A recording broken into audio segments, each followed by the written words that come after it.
Hello and welcome to the Gooner Talk. Back again with you guys for another show, for another episode of our transfer series, the Arsenal Transfer Show. You join us at 8 a.m. once again. Although, for many of you, this may be the first time you're joining us. If it is, first of all, welcome and happy New Year to all of you. And welcome to the first day of the January transfer window being opened. If you are indeed new, this is a show in which I chat amongst the chat box and basically go through all of the transfer news every single day, 8 a.m. UK time, barring any work commitments.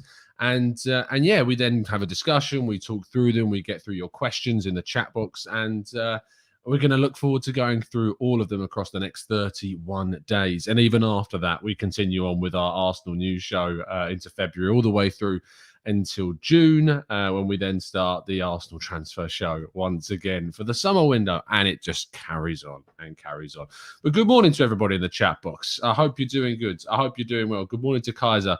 Good morning to Stevie, to Gonzo, who joins us as a brand new member as well. Thank you so much, Gonzo, for your continued support, mate. Really appreciate that you joined a fantastic group of people who will be welcoming you in the chat box, I am sure. Caller, good morning to you. Matt, we've got Patrick and Nukrit. We've got Matt Murdoch. We've got Jonathan. We've got Christopher Martin, who also joins us as a member. Thank you, Chris. You're absolute legend. Appreciate your support. And chatbots, give these two new legends an absolute warm welcome to the chatbots. Good morning to Carl. Good morning to Murig. Good morning to Henrik. Odirile. Good morning to Paul. Good morning to Anne, to Reese, Drizzy, Bracket, Olu. We've got Watatao, sorry. Social, we've got Raheel, we've got Sina, so many of you. Thank you so many of you, as always, for tuning in, wishing everybody a good morning and, of course, a happy new year as well. I hope you enjoyed your evening. I hope you're not feeling too sensitive this morning. I mean, if you're tuning in for this show, either you live in the West and you're still very drunk and you haven't gone to bed yet, or like me in Europe, we've just woken up a little bit sensitive, but we're fine to carry on. Or you're in the East and you're well through your hangover by now. But good morning to everybody in the chat box. Let's kick off with the news, as always, by telling you to go and subscribe to the Arsenal Way if you haven't done so already. There'll be plenty of coverage of the Arsenal transfer January window on our channel over there. Link to the channel is in the description. We're on our way to 7,000 subscribers, so do go give that a listen. More about a show that came out on there yesterday. Let's, though, kick off with our first story, which is Mikel Arteta speaking specifically about the Arsenal transfer window. He says, we are expecting some activity because there are some players and a few loans that hopefully we have to complete. But it depends. It's, as we all know, a very complicated market and it's a short window. So we will see what happens. I mean, from my perspective, I do look at this quite interestingly. We look at Mikel Arteta as a person who is always going to be very much involved with the transfer window. He and Edu have worked a lot together. They've always worked together in the sense that you think back to 2019 when Edu joined and he came into the club, and he was always under the kind of the situation with Raul Sanllehi, took over that position and worked very hard with him, to be fair to him. And so when you think about, I don't know where I'm going with this one. With Raul Sanllehi, you've got a man there who, it was really frustrating from my perspective because I feel like he made a lot of mistakes at the club.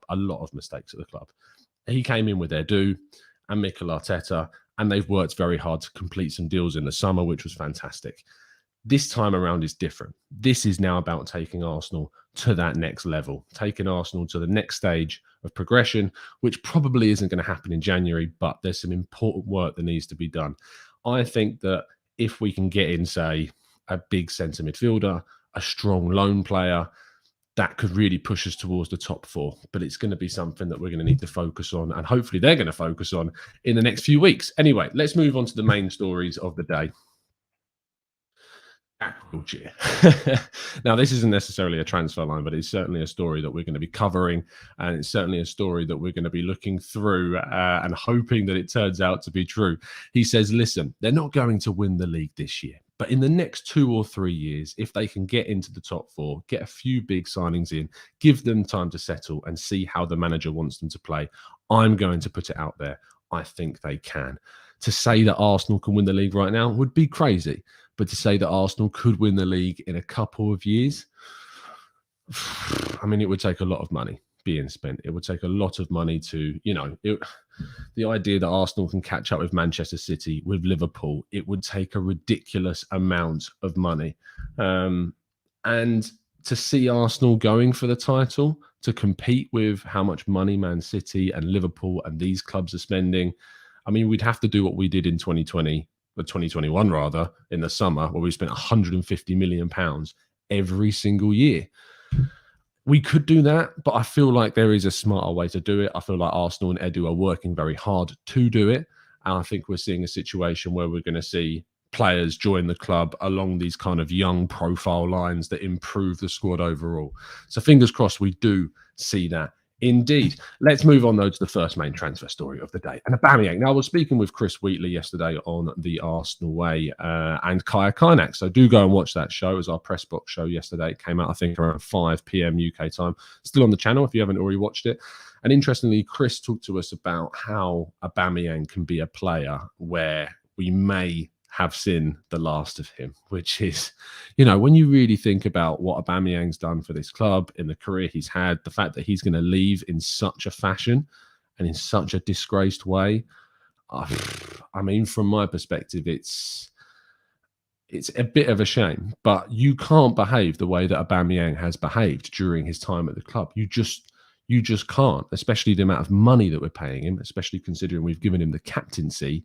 All of those things combined and the way in which this has happened, it's disgraceful. So interestingly, what Chris talked about yesterday was the fact that a loan could be possible. However, Arsenal would have to subsidise some of the players' wages. We'll wait and see if that turns out to be the case. But it's going to be a situation that requires a club to be paying a ridiculous sum of money for a player that is a risk and for a player that is certainly someone that has his issues, shall we say. He's also off at the African Cup of Nations, so that's also going to be a situation that stumbles or stops or prevents any kind of transfer from happening. Moving on to the next story, though. Ainsley Maitland-Niles. Ainsley Maitland-Niles, we know, has been in talks with Roma for some time. And interestingly, Mikel Arteta was asked yesterday about the future of Ainsley Maitland-Niles, and he was actually asked specifically about kind of if they would look to kind of bring in a replacement or whether or not his move will go ahead in the coming days. And as we can expect from Mikel Arteta, he's not very open to talking about transfers. He shut it down almost immediately. We're not going to make anything public. We're not going to talk about anything in that sense. And so, I mean, if he moves on, we have to replace him. We have to get a replacement because you can't allow Granit Xhaka and Sambi Lokonga to be the only senior orthodox options available to the club. If we go into the games against City, Spurs, Burnley, and the League Cup games against Liverpool, the FA Cup game against Nottingham Forest, and only Sambi Lokonga and only Granit Xhaka are the available options, it makes no sense to just have those two, because if one gets injured or one tests positive, suddenly you're throwing either players that don't play in that position or you're bringing in youth players. And for every part of Charlie Patino that I absolutely love, I do think that he still needs to develop a hell of a lot more before we see him playing regularly in the Premier League. And that's a problem. Hello, everyone in the chat box, by the way. Thank you so many of you. Still wishing everybody a happy new year. Fantastic to see all of you tuning in as always. You can join us 8 a.m. every day on the channel going through the Arsenal transfer window. Let's go on to our next story. Bukayo Saka, linked with a move to Liverpool. I wasn't around yesterday to cover this. A couple of people asked in the comments, what do you think about the links with Saka to Liverpool? In short, this is how I feel. Are Liverpool interested? Probably. Are Saka's representatives interested in getting him a move to Liverpool? Probably. Is Bukayo Saka interested in a move to Liverpool? Probably not, to be honest. Why would he move? Why would he need to leave Arsenal right now? In fact, if you actually look at the trajectory of both clubs, Arsenal are closing on Liverpool. 76 points across 2021, Liverpool, 77 points. We are in a position here where we can find Arsenal closing the gap, and who knows, maybe getting onto that same pedestal as Liverpool in the near future if they continue to work the way that things are going, the way in which we're signing players, the way in which we're picking up points. we can hopefully be in a position where we can compete. So why would Saka want to leave? There are discussions around a new contract. There are rumours of 2027 being touted as the next renewal length. Hopefully, that turns out to be the case. Let's move on to the next one. Kulusevski. Again, Tuta Mercato claiming, I believe it's Tuta Mercato, claiming that Arsenal have actually taken the lead now in the race for Kulusevski, which I do find a bit strange. I still can't get my head around why we would pay 30-odd million pounds to replace Nicolas Pepe. I think we can replace him either cheaply with, a really exciting young talent. You could even replace him from within, maybe with a Reece Nelson. You look saying the words Reece Nelson may be a bit strange, but when you consider what Mikel Arteta and the group has been able to do with Martinelli, with Saka, with Smith Rowe, with Ødegaard, why not bring Nelson back and use the money that you would have spent on Kulusevski on a really good striker and a really good centre midfielder, and then have Nelson in the squad? I don't see too much of an issue with that. Whereas spending £30 million on a player that's not been at the top of his game for quite some time, I do think is a little bit of a concern anyway. Let's move on to the next one. Dennis Zakaria. Now, Borussia Mönchengladbach did confirm that he and Matthias Ginter would be leaving the club at the end of the season. He is a player, obviously, in midfield. We've covered him in a tactical breakdown. He's a good player. However, there are concerns. Injuries, the fact that Granit Xhaka is able to keep him out of the Arsenal starting lineup, all of the above, everything to do with that gives me reason to be doubtful. And I think that, from my perspective anyway, if Arsenal are to go and get him, he can't be the only one in midfield that we get. He's not of the level, I think, that takes Arsenal to that next stage with a central midfielder. What I do think is that he could add significant quality and strength and depth to the midfield. And the reports are that Arsenal have supposedly been one of the first, if not the first club to go and try and sign him, which would be great. If we can get him in for free in the summer, that's a great bit of business, and it wouldn't stop us from then going and signing an even better midfielder. You could move on. Your Ainsley Maitland-Niles on a permanent deal. Your El Nenis can move. I mean, if you think about it, if we're moving on Ainsley Maitland-Niles and El Neni in the summer, and we're replacing them with Dennis Zakaria and one other quality midfielder, that's the club moving in the right direction. That's what I want to see the club doing for the long term, is building a squad that's fully equipped to deal with all the competitions that we're going to be involved with. And you would hope to be in the European competitions next season, hopefully the Champions League, if not the Europa League. Either is still progression from last season. So I think this is the right kind of move that Arsenal need to be linked with. Let's go on to the next one that I did not expect to be talking about, to be honest. Douglas Luiz. Now, Arsenal have been supposedly linked with a move for Douglas Luiz. The Aston Villa midfielder has been of interest to Mikel Arteta, and specifically it's ESPN that have reported that Arsenal's manager Mikel Arteta is interested in signing the Aston Villa midfielder, and the Gunners may need reinforcements in the middle of the mark. That makes no sense. Reinforcements in the middle of the park, given Ainsley Maitland-Niles appears to be on his way out. And look, I know he's a player that a lot of you like. I know he's a player that has definitely transitioned to the Premier League since returning from his loans while being a Manchester City player. And he's become a very clear part of the Aston Villa midfield. If Arsenal were able to go and get him, I think he'd be a really shrewd piece of business. But it would require quite a lot of money to get it done. I don't think that you're going to go and get Douglas Luiz for your 30 millions. Aston Villa are going to be asking for a lot of money, and that could be a stumbling block for any possible deal. But he is a very good player, and if it is one that Arsenal can do, it would improve our midfield without a shadow of a doubt. Our penultimate story of the day is Ousmane Dembele, the French winger, the player, of course, that has been touted once as one of the greatest talents on the continent since moving to Barcelona, has, of course, not really been able to, what's the right terminology?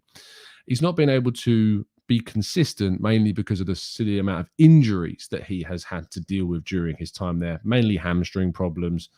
And that has led to issues, but Barcelona still want him to sign. Barcelona have been trying to negotiate a deal with Ousmane Dembele for some time. The problem is that he wants a certain wage that the club just is not capable of paying.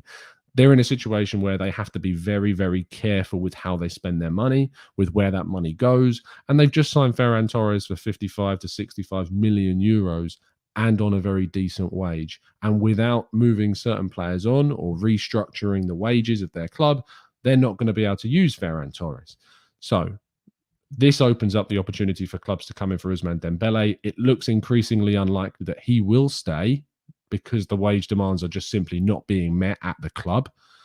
I think that Ousmane Dembele would be a huge risk for Arsenal to pursue. Injuries, the position that he plays, I mean, does he get in over Martinelli? Does he get in over Saka right now? I'm not sure that he does. Is it worth going in for an Ousmane Dembele? I'm not sure that it is. If you said you were going to try and convert him to a striker, that might make some sense, but I've never really seen him play there. I'm not sure that he's the right player for Arsenal to go for. And I just think the risk associated with the deal, and when you consider the players that already are in his position and the needs that we have at striker and central midfield, do not really make this deal that sensible, if that makes sense. Let's move on to the next one.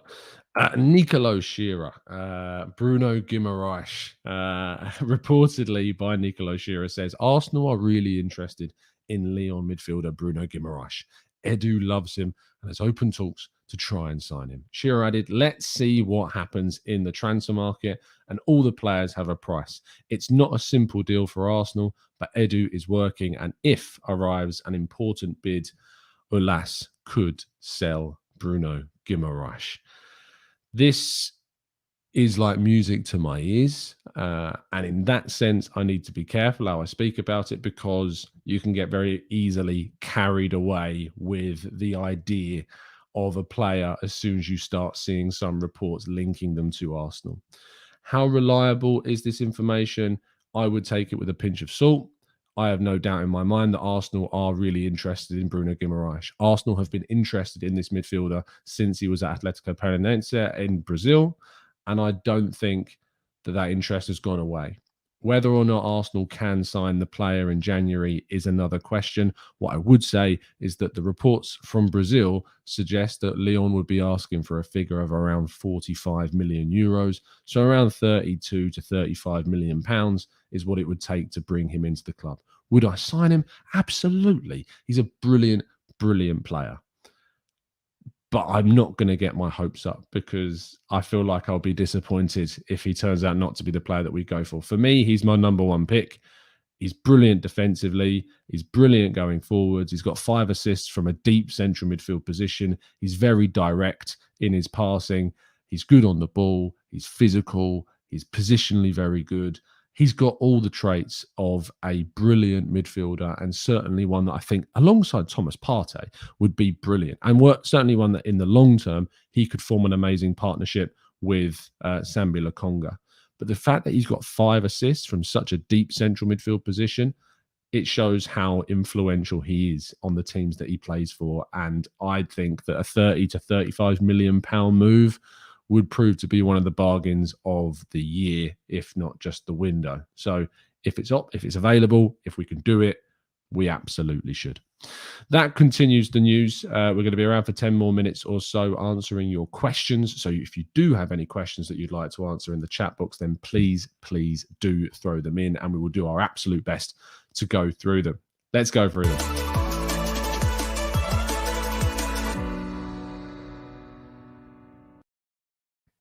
Okay, let's go through your chat box questions. Let's scroll up and see what you guys are saying. Daniel Roberts says, continue the news. Don't you mean concludes the news? I probably do, Dan. I mean, feel free to start your own channel. You'll spend all day correcting me, Daddy. I know how you'll start in 2022, son. Gabriel Pacheco says, Happy New Year from Los Angeles, Gooners. Happy New Year to you, mate. Happy New Year to everybody in the chat box. As always, thank you so much for everyone that's continued to support and join me every single morning. And if you're brand new to the show, welcome. And I hope you've had a fantastic evening and a good start to the new year as well. Malcolm says, please explain the Bruno Guimaraes hype. Another midfielder who plays behind the ball, who doesn't contribute to goals or assists. I mean, Malcolm, I've just explained to you that he's got 5 assists already this season. He's a deep-lying midfielder who don't tend to add too many goals and assists to their game anyway. So the fact that he's already got 5 assists this season, I think probably proves that side of your point wrong. I would recommend going and watching him play because I think he's a very, very solid midfielder that you should certainly go and watch before completely disregarding as an option. Yeah, that's what I thought, Daddy Boy. Vishal says, should we move past Basuma? Look, the problem with Basuma, and obviously all of the information that we have is all alleged, and it's very, very much in the shadows. We don't really know what's going on. And I think whatever is going on and with the police situation, we just don't know. And we can't speculate about what's going on. And I think that's probably why you've seen the links to Basuma just completely die away. Is he a good player? Absolutely. But there are certain problems with this deal now because of the alleged issues off field, which, makes sense. Viraj says, Svanberg, Fofana or Bruno Guimaraes? Bruno Guimaraes for me is the best of all 3. I know Fofana's having a brilliant season. I know that Svanberg, I like him a lot. I think he's a very good player. All of those things combined, I think leaves you in a situation where you've got 3 options that are very good. And to sign any of them would be a really big plus for the club.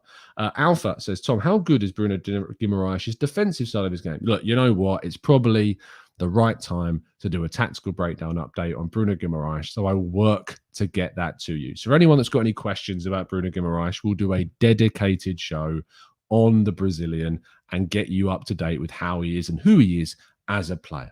Odorile says, how well is Reece Nelson doing on loan? He's actually starting to do a lot better.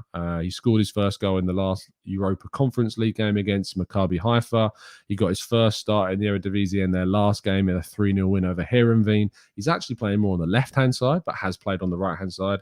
He's improving game on game. He's in Arne Slot's team now. He's in his plans. He's going to be more in his plans moving forwards. I look forward to seeing what he can do in that Feyenoord side. Dan says, if we win today, should we get carried away? And when is the open top bus champions parade? Look, I don't think we should get carried away. I think we should absolutely enjoy it and celebrate it. But I'm not expecting us to win. I'm not expecting much from today's game against Manchester City. They're the best team in the world. I think it's going to be a game where we've got an opportunity to certainly get something from it. But look, go watch our preview show. I say all of my thoughts on there. I think it's going to be a very, very difficult one for Arsenal to get a result from, especially without Arteta there. But we'll have to wait and see.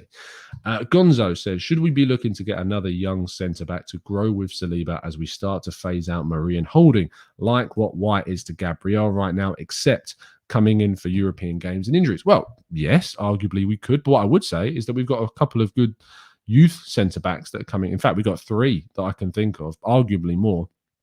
You got Omar Rekic, that's going to be hopefully sent on loan for the second half of the season. He's going to be playing at the African Cup of Nations for Tunisia, which is a really good bit of news. You've got Harry Clark, who's currently at Ross County, doing some really good things, being a bit more expressive as a centre-back, especially with his celebrations, if you've not seen them already. And then you've got Daniel Ballard, who's doing really, really well at Millwall. In fact, in the first part of the season, he was arguably one of their, if not their best player. So you've got some options within that I think we can look to maybe bring through. They're all very young. They would certainly add to Saliba and compete with Saliba, but maybe signing a centre-back like a Matthias Ginter. He's free, 27-year-old, quality, good experience, certainly add to what's available to the team. Teng Wang says, thanks for a year of hard work, Tom. All the best for the year ahead to everyone. Paul James says, should we be worried that no right back is being mentioned? Tomiyasu's COVID shows how we're short in that position. Well, I mean, we've been linked with Tariq Lamptey, who is a right back. He would be expensive. He's very different to Tomiyasu. I think that the issue is that we've got a lot of right backs. We've got Tomiyasu, we've got Cedric, we've got Ainsley Maitland-Niles who can play there. We've got Ben White that can play there. We've got Callum Chambers who can play there. The problem is that we need to move one of those or 2 of those at least on before we can really bring one in, because we are very, very stacked in that position, which is a lot down to, unfortunately, some mistakes of the past windows. And, we have Hector Bellerin as well. that's still going to be coming back from loan. There is a lot that needs to change, a lot that needs to happen before we can get any kind of signing in that position. So I think that's probably, Paul, why you're not seeing anyone linked really strongly in the right back role. But as I said, Tariq Lamptey is someone that the club are supposedly looking at. Matt says, would you go for Ricardo Pereira in the summer as competition for Tommy? He'll have a year left on his deal. I would have done last summer. I don't know about this summer now we've got Tommy. I would have taken him as a starting option for us. Injuries have been a bit of a problem. He's not had the best of seasons. I feel like there's better options out there of a younger age profile. But if you said to me that we're going to sell all of our right backs and Ricardo Pereira is coming in to be the backup, I probably would be okay with that, to be fair, because he is very good. But I think there are probably smarter, shrewder, savvier moves to go for in January. Orlu says, why do I get the feeling Arsenal will only go for tall players? The last 6 signings were with the heights part of the change. That's a really interesting point, Orlu. I think that there is an added physicality that Arsenal have wanted to add to their team. And I think Edu actually spoke about that in 2020 after we signed Gabriel and Partey. He talked about the physicality that he wanted to add to the Arsenal team. So, yeah, I think there is an argument that the players we're going to look to sign are probably going to be more physical, more combative, more industrial, and we're going to see that kind of our team be a bit more imposing physically in the dressing room and in the tunnel, even though you don't really have the tunnel face-offs anymore because of the situation. But I think, yeah, if we can add more physicality to the team, but at the same time still maintaining quality, we should absolutely do it. And I think we are probably going to wrap things up there because I've got a lot to do today. So apologies I couldn't go through all your questions, guys, this morning. Do keep throwing them in when you get a chance in our next morning shows. As I say, we're doing this every single day, 8 a.m, as we have done for the last, what is this, episode 141. So thank you so much, guys, for tuning in. As always, please do drop a like on the video. Please do subscribe if you're new around here with those notifications turned on so you never miss a show. I will be live at 6 o'clock UK time to talk about the Manchester City game. I'll also be doing a reaction show over on the Arsenal Way with Chris Davison. Join us after the game for that. So you've got 2 reaction shows to look forward to, and then join me tomorrow morning again at 8 a.m. for the next one. It's been an absolute pleasure, guys, to speak to you as it always is, and as always, up the Arsenal.